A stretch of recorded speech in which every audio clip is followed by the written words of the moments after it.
What's up, Patriots? Coming at you right now from Atlanta, Georgia. I'm in my hotel room, and I'm in here. I'm here in Georgia working on the Save the Senate initiative. What's up, everybody? Okay, so now I switched over. I'm reading your comments now. Listen, guys, a lot of people are having nervy breakies right now. Okay, good. Sandra Lynn says, I am so calm. But a lot of you are not calm. You know, I'm noticing a lot of you are having a nervous breakdown. And listen, I don't want to come on here and be like a total liar. I mean, listen, I was very disappointed and upset about the Supreme Court decision as well until I talked to my good friend Tracy Beans and I watched her video on Twitter, which, by the way, is exactly what I needed to hear. So listen, you guys should go on Twitter and watch Tracy Bean's video that says something. It's called like Supreme Court decision and some thoughts or something. Yeah, no, I know. Disappointing, you're pissed. I know. But so here's the thing. Basically, essentially, what happened was, the Supreme Court made a decision that Texas doesn't have standing to be able to show that they are, damaged somehow by the decisions that Georgia makes. I, for one, don't. I mean, obviously, there must be a lot of like legal precedent that I, despite all of my law school and my training, don't understand. Because to me, a decision that any one of the 50 states makes in a federal election affects all of us. So to me, I don't see how that makes any sense. And by the way, again, I'm not coming here trying to pretend like I'm an expert on federal law. And obviously, I think this election has caused many of us to realize that we have a lot to learn, a lot that we didn't know, a lot that we need to research and study, which, by the way, is what Walkaway is all about. And, I think that we all discovered so many things that we didn't know before. And I have trouble understanding how in a federal election, how different states can have different rules and different laws when we're all making a decision united about the federal government. So, I mean, how can one state be as corrupt as they want to be and another state have strict, stringent rules?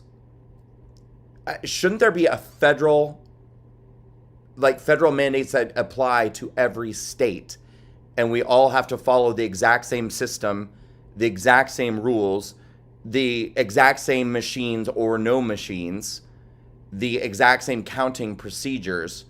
Shouldn't that be uniform, unilateral, the same, all across the board? Am I crazy? Anyone tell me if I'm crazy?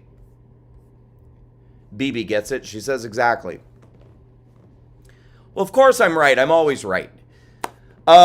So anyway, I don't understand why they made the decision that they made to basically say that Texas doesn't have standing to file this case. But what they didn't do was reject the content of the case. And I think that's important to remember. And listen, let me just say too, this has gone on a long ass time. I mean, I don't think that any of us dreamed that 5-6 weeks after the election, after November 3rd, that we would still be sitting here pulling our hair out, going crazy, having these, we're winning, we're losing, we're winning, we're losing, we're winning, we're losing, and having these battles with people on social media and all of this angst and all of this ups and downs and the whole roller coaster. Like, this has been brutal.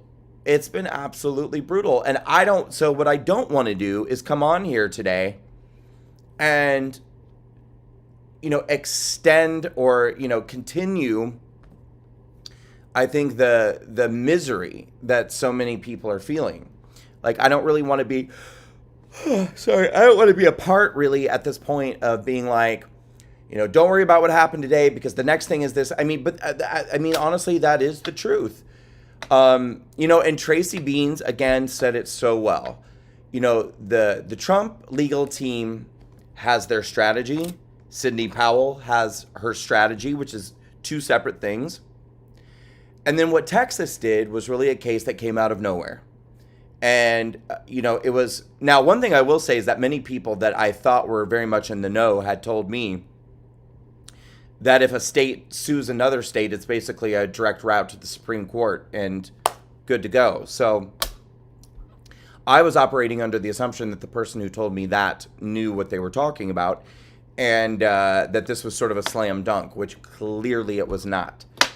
So the point is that this was something that popped up sort of out of nowhere. I think it was a big mistake for Trump and a lot of people surrounding him to say, this is the big one. Clearly a lot of eggs were put in this basket, and very quickly, and I think without enough thought behind it, because again, it was never part of the strategy. I think that, look, you have to look at it as sort of this thing that came out of nowhere. It was, another option, but it was an option that went up in smoke and it's gone. But the original strategies that, the Trump team is pursuing, that Sidney Powell is pursuing, nothing has changed with any of that. Again, I don't even want to be a part at this point of prolonging any sort of agony that anyone's feeling about, like, oh my God, like, what is happening? When does this end? When does it over? Because sometimes it's easier to just take an L and move the hell on, just take the loss. I know that sounds like, who wants to hear that? And a lot of people are going to be pissed at me for saying that. But I'm just saying that, for a lot of people, it's not easy to elongate that sense of limbo or being in flux. It's like some people would rather just know the outcome, even if it's unfavorable, and move on with their lives. But we must not do that. Mustn't we? Because listen, we've never had a fighter like this before. And I feel weird saying that because I've never been a Republican before Trump. So no previous Republican was ever my guy or my person. But Trump is my guy. And Trump is my guy because he is a Republican who's a fighter. That's what I'm attracted to. That's what I like about the guy. That's what we all like about the guy. And you know what I really like too is I like seeing so many of you say that you're ready to like ditch and switch from the Republicans for being such total pussies and just leaving Trump to hang out to dry. I mean, it's really pathetic, and perfectly in keeping with what I was just saying about the fighter thing. These people are wimps, they're pussies, they have no courage, they have no backbone. Pathetic. But I think what Trump has done is, again, awakened this beast in all of us. He's awakened this fighter. And it's not going back. We're not going back on that. And so that's why we have to continue to fight for Trump. We can't, listen, I'm tired too. I'm tired as hell. I'm here in Georgia. I have weeks of going out and door knocking and stuff leading up to January 5th runoff elections, which we also must keep our chins up. We have to go out and vote. I don't want you guys listening to anybody. I don't care who it is. I don't want you listening to anyone who tells you to boycott the vote, who tells you to, how can we trust that our vote's gonna count anyway, so we might as well just boycott the election. Stupidity. Total stupidity. Listen, if you boycott the vote, there's 100% certainty that your vote will not count. And if there's even a 1% chance that your vote will count, you have to take that 1% chance, which means you have to show up if you're in Georgia. You have to vote. You have to vote either absentee. You have to get your mail-in ballot. You have to vote. But try to vote in person. If you can, show up, vote in person. And remember, all eyes are on Georgia right now. Remember that we've never had this level of scrutiny on the counting of ballots. So any sort of nonsense, shenanigans that these psychos want to try to pull, they're going to be heavily scrutinized. And frankly, if they're going to try to cheat, maybe it'll help them get caught having this many eyes on Georgia right now. You have to show up and vote. We'll never know if you don't show up to vote. And if you don't show up to vote, we're going to lose. And then they're going to have control of the Senate, and they're going to have control of the House. And God forbid, Joe and Blow take over. And then we've got Joe and Blow, and they're running the Senate and they're running the House. And then next thing you know, it's no longer the White House, it's the Black Lives Matter House. That was a joke. But come on. I'm not having it. I don't even like telling you guys when I'm going on Fox anymore because everyone hates it. But I did go on Fox today. Listen, I'm going to tell you guys something. They reached out to me, and I actually told them no, that I couldn't come on. And I was going to just leave it at that. But they told me that they wanted to have me on to talk about my Save the Senate initiative. And I thought to myself, if millions of people or even thousands of people watch and find out about my initiative to save the Senate who wouldn't have known before, I don't feel like that's the right moment to boycott or to take a stand against something. So I did. I went on today and I talked about Save the Senate, and it was a really good, actually, segment, I have to say. And I also talked about Cynthia Johnson, the Michigan representative, that lovely, lovely, psychotic woman who literally, when she speaks, seems like a Disney villain with thunder and lightning striking behind her. That woman is so demented, and I'm sure you guys have seen her videos talking about, listen, to all of you Trump supporters, we're coming for you. To all of my legions of soldiers, stand up, take action. You know what to do. Crazy ass bitch. Crazy ass bitch. Basically just trying to incite probably Antifa, probably Black Lives Matter. I'm sure when she says soldiers, we know what she's talking about. To basically just go out and start doing, I think she even said, you know what to do. All right, well, yeah, so we've seen what Black Lives Matter does. We've seen what Antifa does when they're coming for Trump supporters. So I spoke about that today as well when I was on Fox. And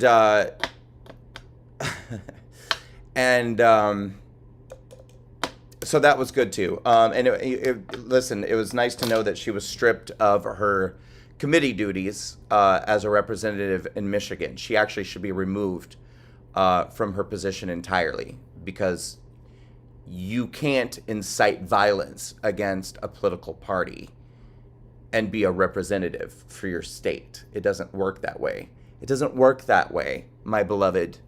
I already forgot her name. Cynthia, my little sweetheart. It doesn't work that way, my love. And then I talked about Save the Senate. And then after I did my hit on Fox, I went on OAN, One American News Network. And I did a great segment with the wonderful Jen Pellegrino. Love Jen Pellegrino. And we also talked about the Georgia Initiative, Save the Senate. So I want to talk to you guys. I just want to make sure you're feeling okay. I know people are feeling like, look, it's a lot of losses since November 3rd. It feels very negative. And there's just so many things that don't feel great right now. I have to say, listen, I was really enjoying building my Twitter following. I know everyone hates Twitter too, but that's been a source of it's been very upsetting and frustrating to me, because it's not even it happened right after. If it happened on November 3rd or 4th or 5th, I would understand. I'd just be oh, people are tired after politics, whatever, they're jumping off. But it started on November 10th. And starting on November 10th, my followers started getting removed in batches of 40, 50, sometimes 70, sometimes 90 at a time. And it's not like a bot sweep. It's nothing like that, because it's happening 3, 4, 5 times an hour. Every hour, 24 hours a day. Now, I gain a lot of followers still. So some days I do end up net positive. But, I mean, I was gaining 1,500 to 4,500 followers a day on Twitter. And it was awesome, because I was like, wow, I'm going to get up to 1 million followers in a couple of months. It's going to be great. And now, there are days that I'm net negative. Today, I lost 400 or 500 followers. Just today. And it's it's something crazy that Twitter's doing to my account. I went and I checked some other conservatives' accounts, and the same, like Eric Trump, it was very bad. Like he is having net negatives. Trump, oh my God, our president, he's losing 10 to 15,000 followers a day, which is just insane. So, I mean, there's just a lot of stuff happening right now that just feels dark and it feels negative and it just like, it doesn't feel good. But guys, remember, being an American is about overcoming hardship oftentimes. And frankly, we've had a lot of easy times for a long time. Up until coronavirus, people would ask me, why are liberals, why are they so irrational? Why don't they see how detrimental leftist policies are? And I always tell people, it's because they've never experienced hard times. So many leftists are under the erroneous belief that America is impervious to downfall, to extreme hardship, to dark times, because they haven't lived through any major world wars or any major devastating hardship until coronavirus. And I think that coronavirus is for our time, for our generation, for people who are existing in this period of time and space. This is our major hardship. This to me is as hard as a war, because many people have lost their lives. Many people have lost their livelihoods. Many people have lost their life savings. Many people will never recover economically, financially, spiritually. People have fallen into depression, alcoholism, suicide. Many people will never recover from this. So this to me is just as difficult, I think, as living through any war. But you would think, especially when it's the Democrat governors, it's the Democrat leaders who are hell-bent on depriving people of their life, liberty, and pursuit of happiness, or just their ability to sustain themselves financially, their businesses, to be able to keep the economy open, to be able to keep going, to be able to leave their house and visit their loved ones. And I mean, there are states right now that have 10 p.m. curfews. Isn't life less busy at nighttime? Wouldn't it be safer to go out at midnight than it would be to go out at noon? But apparently some people have decided it's a good idea to impose a curfew on grown adults, to tell people once again that they can't open their restaurants, they can't open their businesses. Of course, big chains are not suffering from any of this. You can still go to Walmart. You can still go to Target. You can still, basically, as long as you're a corporation, you can still continue life as normal. It's only if you're a small business, it's only if you're somebody, pursuing the American dream, that you have to be affected by this somehow. And you would think that liberals and Democrats would take a look at what's going on and say, it's really our side that's perpetrating this hardship. Like, the Republicans don't want to give you a curfew. The Republicans don't want you to close your businesses down. The Republicans don't want you to sacrifice any more than what you absolutely must sacrifice. And the Republicans trust you to make your own decisions and what's in the best interest of you, your children, your families, and those around you, and the outside world. And if you are somebody who is immune compromised, if you're in a sensitive position in terms of your health, or your likelihood to have a devastating impact from coronavirus on yourself, your life, your health, then you have to make the decision that's best for you. And that might be to stay indoors. That might be to hunker down. But for the rest of us, I mean, for Christ's sake, at this point, millions of us have had this thing. Millions. I had it in June, early June, I think. And for me, having COVID, and by the way, I was tested. I was tested and I tested positive. I know a lot of people are saying, oh, I had it. I never got tested, but I had it. Well, if you didn't get tested, you don't know for sure. And it's like, I'm not trying to have a pissing contest with anybody about who had COVID and who didn't. I'm just saying, you don't know for sure, because we're sort of in this, atmosphere now where people are like, oh, well, I don't feel well, so I have COVID. The flu still exists. A cold still exists. The common cold is still a thing, and it still it still goes around. Not everything is COVID. That's literally that's what the left does, is call everything COVID. But I digress. I had COVID early in the summer, and for me, it was 5 days of losing my taste and smell, about 2 to 3 days of mild muscle aches. I didn't miss a single day of work. Mind you, I'm able to work from home. This was during the shutdown. So the work that I'm doing, I'm doing from my apartment. So it's not like I was like going into an office or something. I skipped one morning meeting. My team and I do a meeting every morning to discuss, the agenda for the day, for the week, what we have going on. I skipped one meeting because I felt achy. And that was my great COVID adventure. So that's what it was for me. Millions of other people in this country have had it, and it was a breeze. Or they didn't even know they had it at all because they had no symptoms. Or they had a rough time, and it's over, and they've moved on. And then, of course, some people had a very tragic experience with it. And for that, that's a very sad, very devastating, very real thing. And I don't diminish that in any way, shape, or form.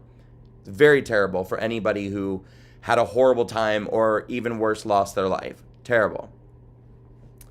But, another round of shutdowns? Why? If the masks were working, if the shutdowns were working, we wouldn't be back here again. We wouldn't be back in this place. And let people take the chance. If anybody who is truly terrified of the effects of, you can stay home. You've always got you don't have to go out to eat. You don't have to go outside. You can order grocery delivery. You can have a loved one drop groceries off in your garage. It sucks, but you've always got that choice. But for God's sake, you've got to let people live. You've got to let people live. You've got to let people go out and do their job. So my point is, this is in our time, in our generation, the great hardship that we've experienced as Americans. And you would think that would teach young people and liberals, and I hope it is. I hope it's showing a lot of young people that the idealistic left isn't what it's cracked up to be. The left and their message of, freedom and opportunity and diversity, it's all horse shit.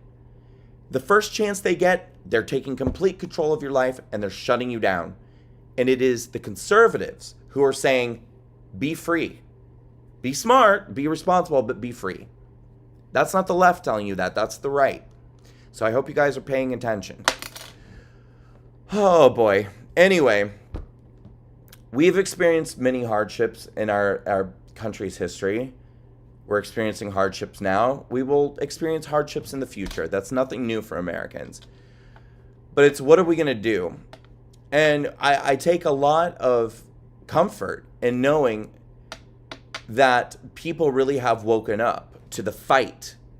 I'm talking about on the right. I'm not just talking about the left. People have walked away on the left. We'll talk about that some other day. But on the right, the people have woken up and realized that they have to fight.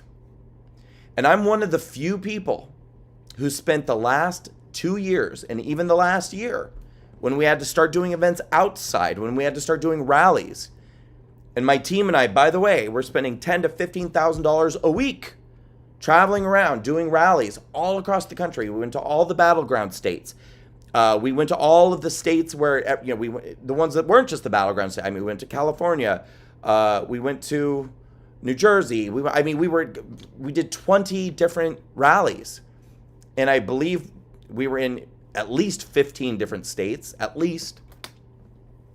And I was telling people for 2 years, it's time for the silent majority to become unsilent. It's time to fight. It's time to stand up. It's time to use your voice. There were times I was even telling people, close your eyes. Imagine it's November 4th. Imagine that you're waking up and Joe Biden is your president now, and Kamala Harris is your vice president.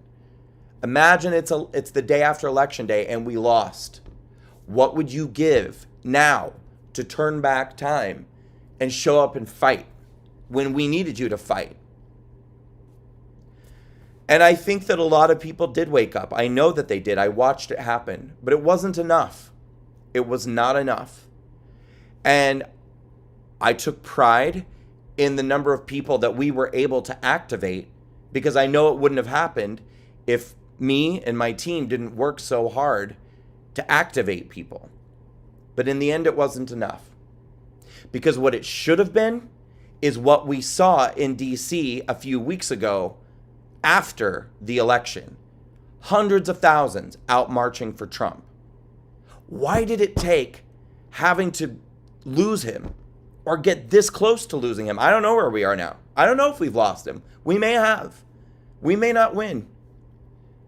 And if we do win, it's going to be by the skin of our teeth, because we have lost so many challenges to the election results up until this point.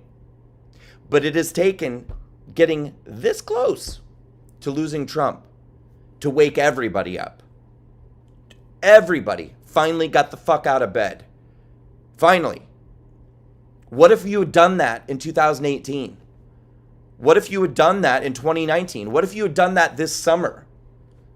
When I was telling people, get out, fight. We're in the fight of our lives. Join me in this fight. But we can't look backwards. We can only look forward. And so we're awake now, aren't we? The fire is lit. We're mad as hell. We're not going to take it anymore, and everyone's awake now. Everyone's behind the wheel with their eyes open. Great. Now what are we going to do? Because if we don't come through this on top, if Biden gets inaugurated and that's the way we're going to move forward, are you guys going to become big babies again and say, well, then I just quit. Now America's going to hell, so I quit. I'm going to get off social media, and I'm not going to support any candidates, and I'm not going to support Walkaway. And is everyone going to become a big baby again, or are we going to fight? Are we going to keep the fight that we've woken up? Are we going to keep the fire burning? Because I'm going to keep going. My job's going to be a lot harder if I don't have you behind me. My job is going to be a lot harder if people decide to stop supporting what I'm doing and what so many other, well, not enough other people are doing, but some other people are doing. Are we going to become big babies again? Or are we going to fight and continue to fight? I'm going to keep fighting. I'm never going to stop. But it'll be a hell of a lot more fun, and it'll be a hell of a lot easier if I have all of you with me. So, who's with me? Who with me? We're already planning really exciting stuff with Walkaway. Like, I'm really, actually, believe it or not, I'm really excited for 2021. It's going to be, I think, our best year yet. So here's where we're at right now with Walkaway. We've learned the lessons. I have never worked in my life like I have worked for the last 2.5 years. And I've always been a hard worker. I grew up on a farm. I started working when I was 5, 6 years old. By the time I was 12, 13 years old, younger, I spent all of my summers working on my dad's cattle ranch farm. When I was 15 years old, I started working after school. I got a job at McDonald's, and I would go to school, and then I would go to work at night, and I would work weekends. When I was 16 years old, I bought my own car because I had been saving my own money from my own job for a long time. And my parents took me into the bank. They co-signed on a loan for me because I was a minor. I made the down payment with my own money. And then every month I made my own monthly payments on my car because I had a job. I've always had a job. Always had a job. In high school, I worked at McDonald's. I worked at Pizza Hut. I worked at the grocery store. And then when I grew up, graduated, I started waiting tables, working in restaurants. I've always been a hard worker. Always. But I've never in my life worked like I've worked the last 2.5 years. For the last 2.5 years, I've worked on my birthday. I've worked on Christmas. I've worked on the 4th of July. I'm not exaggerating when I say I have never taken a day off. Not one. In 2.5 years since I started Walkaway. Now, the good news is that I love what I do. I have never in my life loved my work. Well, period. I don't think I've ever loved my work, period. But I've certainly never loved any work the way I love what I do now. I love Walkaway. I love it. I never stop thinking about it. I'll probably die alone and be buried in a garbage bag on the side of the road because I don't have any desire at this point for anything else. I'm single. I don't care. I don't have a social life. I don't care. I love what I do.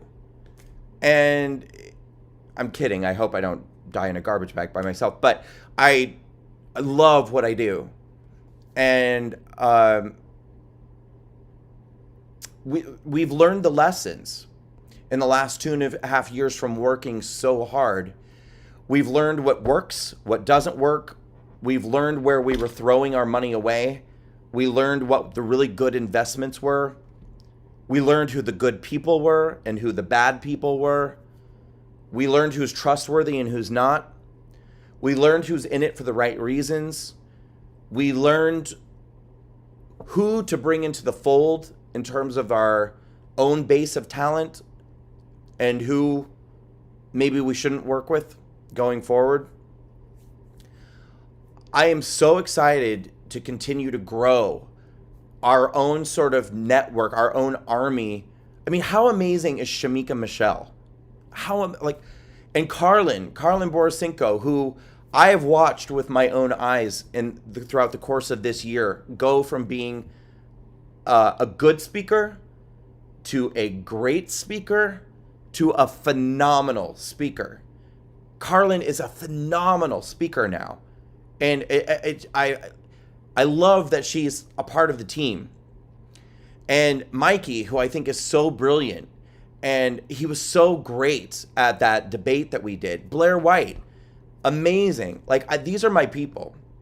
And we're going to continue to grow kind of this Walkaway network, this army of people. And we looked at the tremendous success that we had with the Walkaway LGBT debate that we did in October. Now, that was the first ever, I think it was the first debate we ever did. And it was definitely I think it was the first live streamed event we ever did. And it was certainly the first live stream debate we ever did. And people still to this day rave about that event. And I mean, we're talking about conservatives, but conservatives tell me, I know it was an LGBT debate, but it was the best debate I've ever seen in my life. And it was it was. And we really looked at that and the response that we got, and we were like, we're on to something here. We are on to something big with this. And so we will be we're going to be working out doing a monthly debate series with Walkaway. And it's not going to be the same. Each one is going to be different. I'm not going to let the cat out of the bag any further than that. But they're going to be amazing. They're going to be fiery. They're going to be, they're going to be spicy and heated and important. And we're going to wake up so many people with these debates. We are going to just crush leftist narratives with these debates. And they're going to be so much fun for you guys to watch and be involved in. And this is going to happen no matter who our president is. Our work goes on. Our plans go on. If we can finally get these fucking colleges reopened, we're going to start building out our Walkaway college chapters all across the country. We're going to begin building our Walkaway boots on the ground activism chapters coast to coast. I'm going to continue going around the country speaking. We're going to continue to do events all across the country. We're going to continue to make video content. We're looking to create our own studio so that we can film our own content, do podcasts, things like that. We want to begin building kind of a channel. There's so many things to be excited about, you guys, that are going to happen. There's so much to feel good about. And don't forget that. Don't forget your power. I mean, I know that it's so easy right now to, this is one of the colossal problems. And this takes me back to my criticism of the people who didn't wake up until it was too late. Or maybe too late. We put too much burden on Donald Trump's shoulders. I didn't, because I was out working my ass off. And, the people I surround myself with, we were out working our asses off. And a lot of you guys were out working your asses off. I know that. Please don't think I'm talking to everybody. But some of you, you know who you are. Some of you were content to say, I don't need to speak up. I don't need to do anything. I don't need to pitch in. I don't need to contribute any money. I don't need to whatever, because we've got Trump. Trump will do it. Trump will handle everything.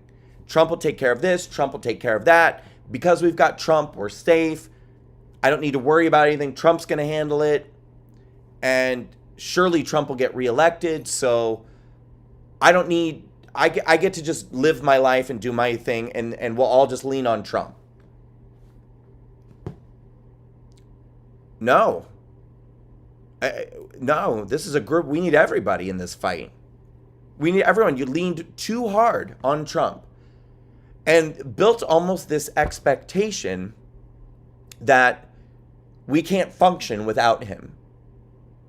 Well, one way or another, he's not going to be the president someday. If he leaves in 2024 or if he leaves in 2020, God forbid. And I think for a lot of the people who felt like they didn't need to get involved and Trump will handle everything, there was this sort of just this delusional sort of disconnection that was like, well, by the time we get to 2024, we'll find somebody else to replace Trump. So I don't need to worry about that either.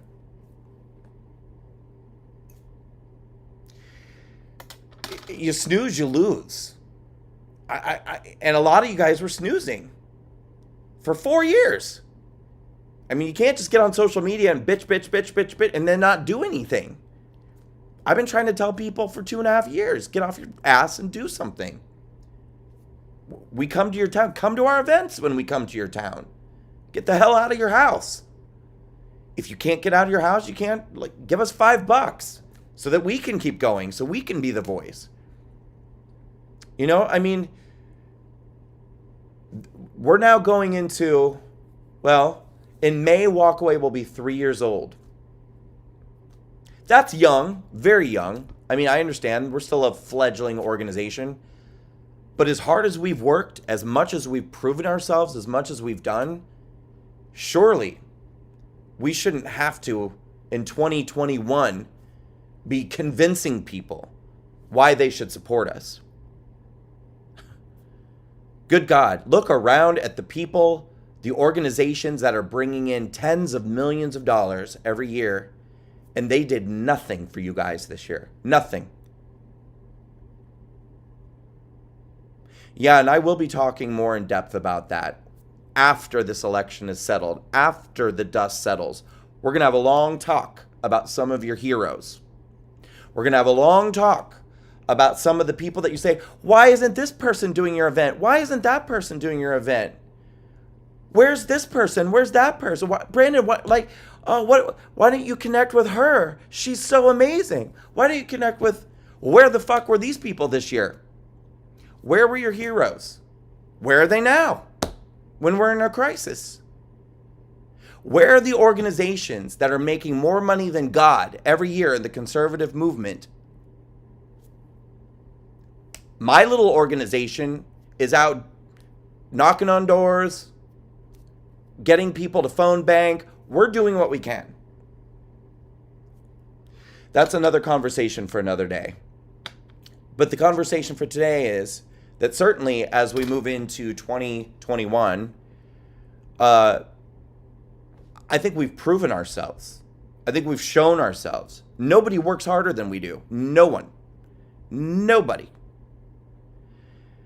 Nobody. I can say that with absolute certainty because I know that even the hardest working people in this movement don't work 7 days a week. And they don't run an organization like I run. And they don't, hundreds of volunteers that we have in Walkaway that we manage. And I don't do it alone. I have a core team that helps me. I couldn't do it without them. But nobody works like we work. And the events that we put on, come on! The Walkaway American Women's Town Hall, the Unsilent Majority March on Washington, these were some of the best events of the year. The very best things that have happened in the conservative movement this year. Nobody's doing what we're doing. Nobody. Not even close. Not even close. And if you guys missed any of that, go on YouTube. Everything's on YouTube. The Walkaway Women's Town Hall with Lara Trump, Diamond and Silk, Katie Hopkins, Shamika Michelle. It was amazing. One of the best events that happened this entire year. The last several years. We're going to replay that. I'm going to replay that. It's never been broadcast on Twitter. I'm going to broadcast it on Twitter this week. We'll do it next. What the hell is today? We'll do it next week. Not this week, but next week. I'll put that on Twitter and we'll replay it. The Unsilent Majority March on Washington was amazing.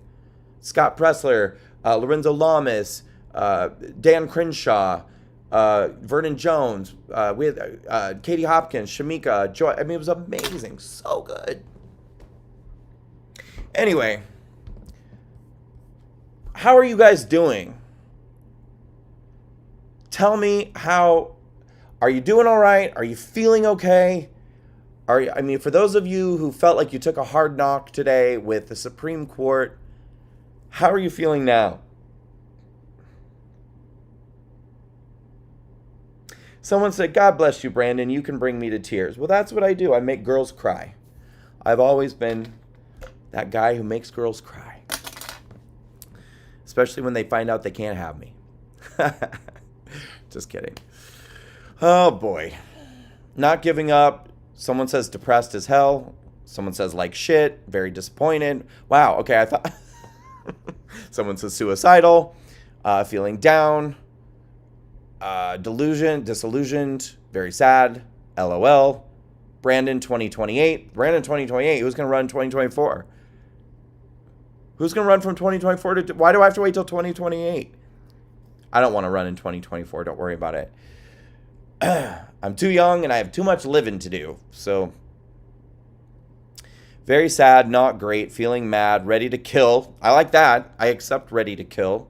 That's good. Ready to kill is better than... wait, Steve Bannon, I want to read that. Steve, these comments are coming in too damn fast. Steve Bannon... where did that go? Well, I love so many of you are on here and commenting, but I can't read. Oh, Don Jr. Somebody wants Don Jr. to run. All right, well, that's cool.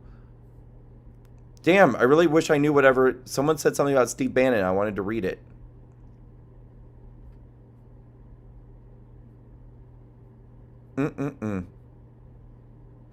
Hey, guys, I want you to do me a favor.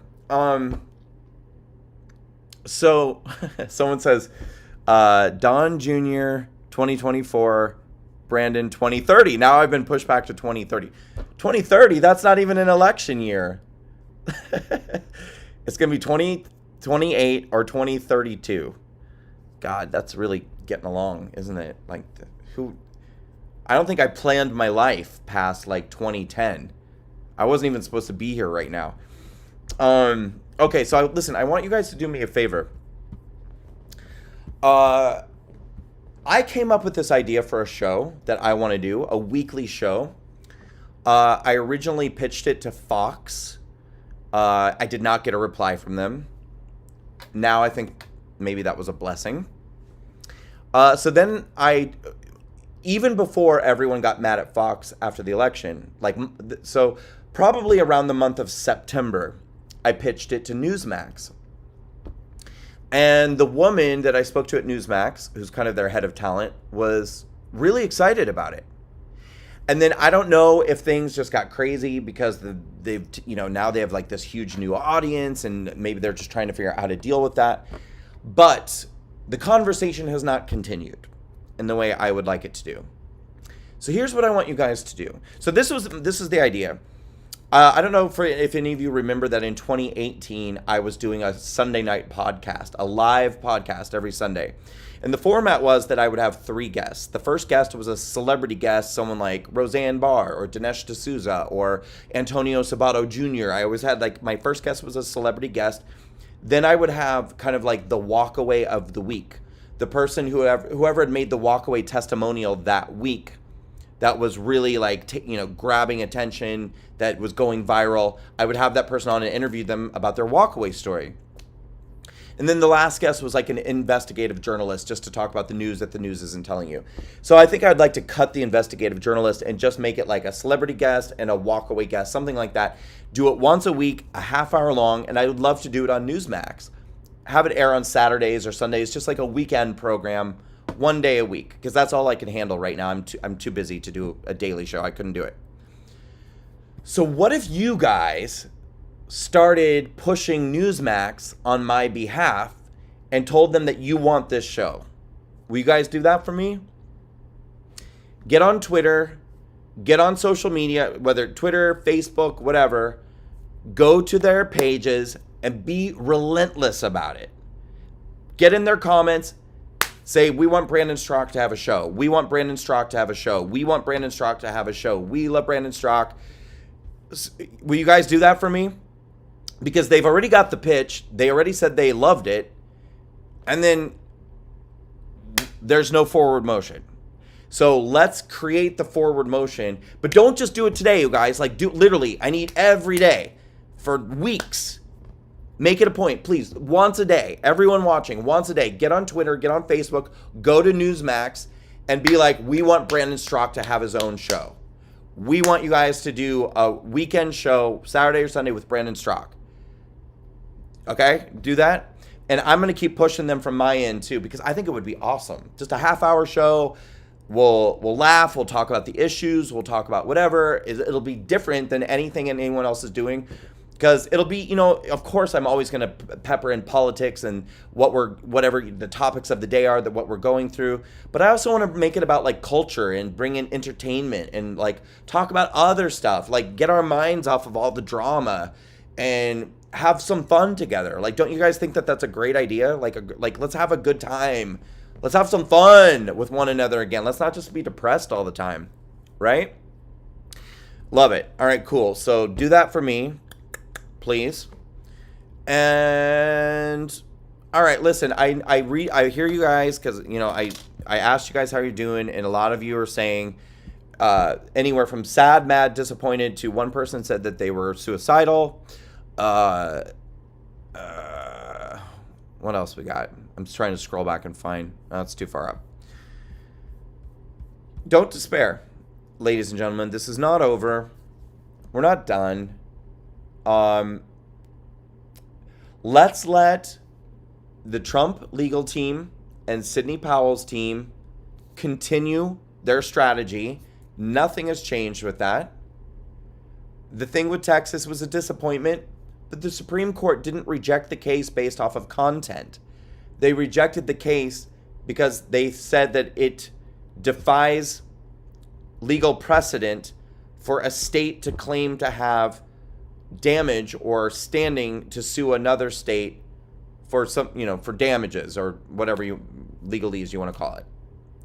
So they didn't reject the content. They didn't say there wasn't fraud. They didn't say there wasn't that the election was free and fair and everything was above board. That's not what they said. They said that they can't, according to our laws, allow a state to sue another state, which, by the way, I don't agree with. But again, I didn't go to Harvard Law School, so I'm going to just take a leap of faith that there's something I don't know. I mean, even our conservative justices said that this can't be done. But that doesn't mean that another case cannot make it to the Supreme Court. One in which, we have to believe that the Trump legal team, or Sidney Powell, is prepared to bring a case that they can bring to the court. I don't think that Giuliani or Sidney Powell is going to get to the Supreme Court and they're going to be like, you can't file a case with the Supreme Court. I don't think that's going to happen. So why don't we just continue to see how this plays out? Let's not slit our wrists just yet. Let's not blow our brains out. Let's not jump off of any bridges. Let's not get in our bathtubs and throw a toaster in while we're in the tub. Let's just breathe, relax. Remember that all things happen for a reason. And when I say that, I want to clarify something.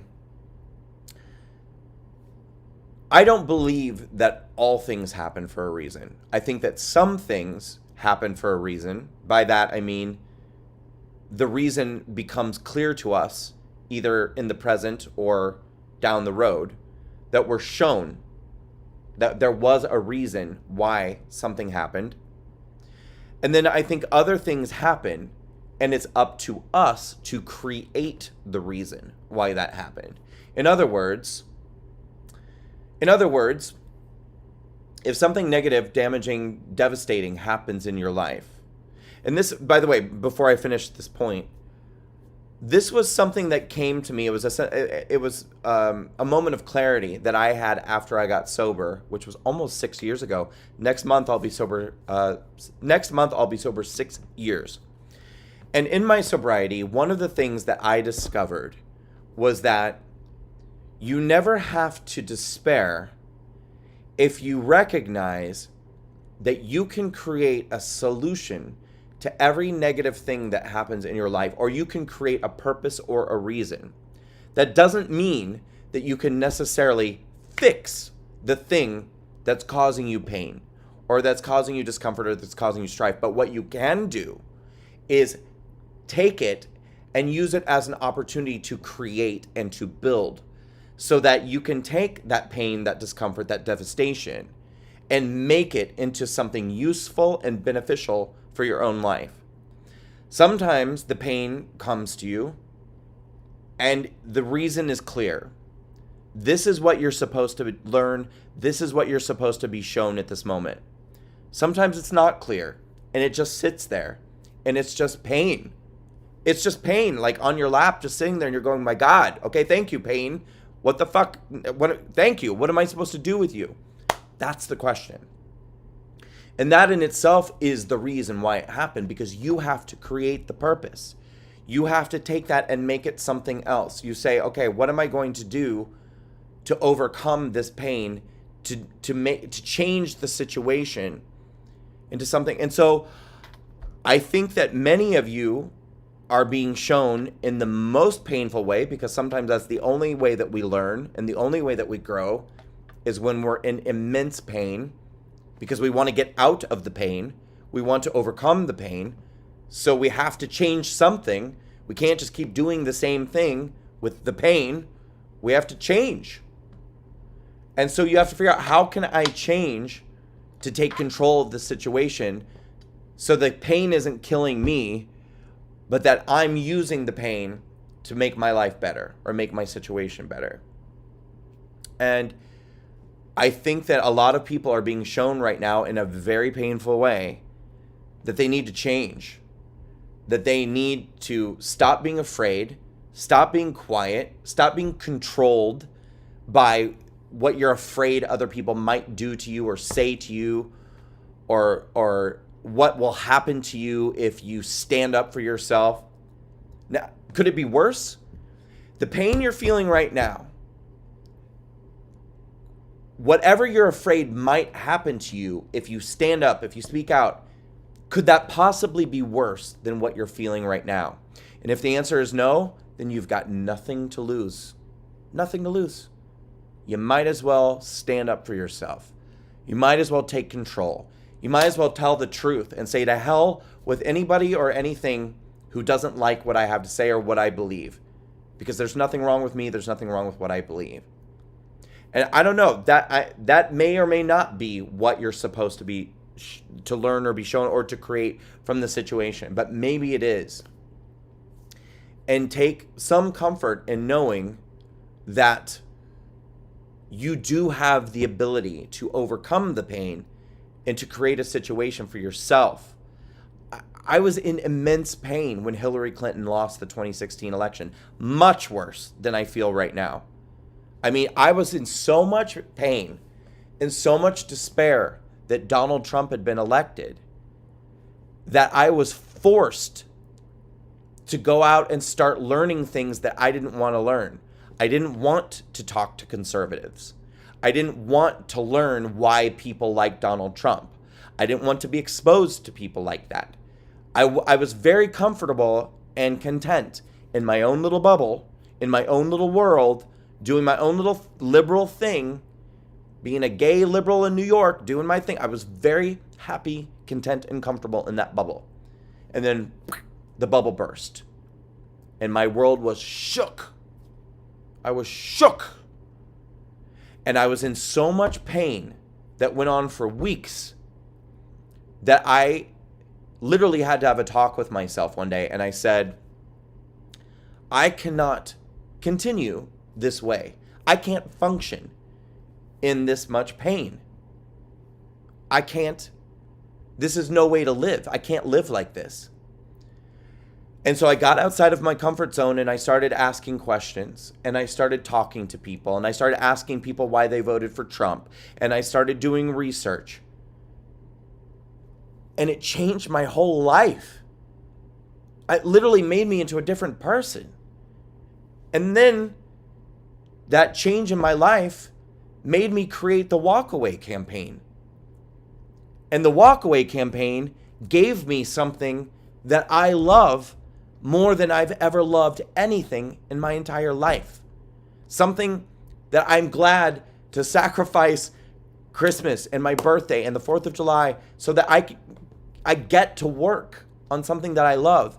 And that was a gift, the greatest gift I've ever been given, that came to me born from the greatest pain that I've ever been in. So much pain. That's what led me to this place. I don't think that you guys are going to become liberals because of the pain that you're in. I don't think that for you, the path is to start talking to liberals and maybe you'll become a liberal and maybe you'll walk away from conservatism. No, that's not the path. I'm just trying to make an analogy and show you that sometimes at the greatest moments of despair, we don't realize that we're actually being shaken awake by somebody or something that loves us and cares about us so much that they're willing to hurt us into waking up. That pain for me was a gift that gave me everything that I have today. A life that is beyond my anything I dreamed. I mean, I love my life. I love my job. I love what I do now. Something I never had before. And that was all born from pain. The pain of losing Hillary Clinton. Take heart, guys. Look, it's not over. The fight marches on. The Trump legal team still has their strategy. Sidney Powell still has her strategy. We don't know what's going to come between now and January 20th. It ain't over till it's over. And no matter what happens, we're going to be okay. We've got each other. I've got you. You've got me. We've got this amazing network of support in this family that we call the Walkaway campaign that's not going anywhere. It's only going to continue to grow and grow. And we won't allow anyone to take away our cherished traditions, our freedoms, to chip it away at our country, our Constitution, and all the things that we hold dear. We will not allow anyone to fundamentally change our country. That's next level stuff, talking about how hard and how far we'll go to fight for what we love and what we believe in. But we're not there yet. We're not even close to there yet. We still have a lot to be hopeful for. The holidays are around the corner. We have a lot to be grateful for. So let's just continue to be, peaceful, to be centered, to remember that it's not over. The fight continues. But don't ever be silent again. Don't ever be complacent again. Don't ever put it all on one man's shoulders that you don't have to get involved because Trump will take care of it, or maybe someone else will run in 2024 and they'll take care of it. We're being shaken awake, you guys. And that's a gift. Embrace that gift of knowing that you need to stand up. It's your time now to be a part. Activated. Be a part of what we're doing. Stand up, speak up, rise up. We need you. We need everybody. We need the whole family working together here to fight for our country. All right, ladies and gentlemen, my computer is just about to die, and I'm in a hotel room in Georgia. And I talked a lot longer than I meant to talk. I'm going to try to order some food, throw it in bed, get a little rest. I had to get up at 4 in the morning to start doing media interviews this morning. 4 in the morning. But I love what I do. And I love all of you, patriots. I'm having my Mr. Rogers moment with you. I love you. Be well, patriots. I'm not going anywhere. Anytime you need me, reach out on social media. Give me a message. Give me whatever. I'm here for you. I love you. Don't despair. Don't worry. Be happy. Keep your chin up. We're going to be all right. It ain't over till it's over. I got you, babe. You got me, babe. We got each other, babe. And we will never, ever let anyone destroy our amazing country. Because we are patriots in it together. And I love you. Good night, patriots. Take care of yourselves. And we'll talk very soon.